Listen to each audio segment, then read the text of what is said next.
lumabas ka lang, mafe-feel mo na yung Christmas. Dito parang normal day na maikot rin. Sobrang lungkot. Unang-una kasi hindi mo kasama yung pamilya mo, mga kaibigan mo, halos sa araw na yun, trabaho ka. Sobrang napaka-challenging na. Yun, na hindi mo nakasanayan. Para sa biglang-iglap, nandito ka sa kaya sobrang bilib na ako sa katulad dating mga OFW kasi lalo na sa mga matatagal na dito na nakayanan nila. Oo. Kumbaga parang ito yung time na ipapakita sa atin talaga ng Lord yung mga bagay na priority. Di ba? Yung doon mo marirealize yung priority mo di ba?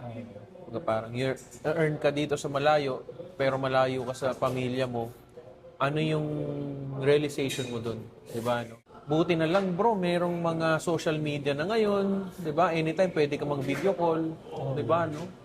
Sabihin ko, speaking of dun sa matatagal na dito, imagine, 'di ba, no? Kaya sobrang na-appreciate natin yung mga sakripisyo talaga ng ating mga kababayang OFW na tulad natin, na talagang hindi matatawaran yung sakripisyo nila dito sa gitnang silangan. Tulad nga ng sinabi mo kanina, hindi biro ang dumaan yung Pasko na malayo ka sa pamilya mo. Pero 'di ba, lahat kakayanin talaga natin. At makakayanan natin dahil nandiyan yung Panginoon para gabayan tayo, 'di ba? So, bro, ano yung ma-advise mo dun sa mga tao na nag-a-aspire din na magtrabaho abroad?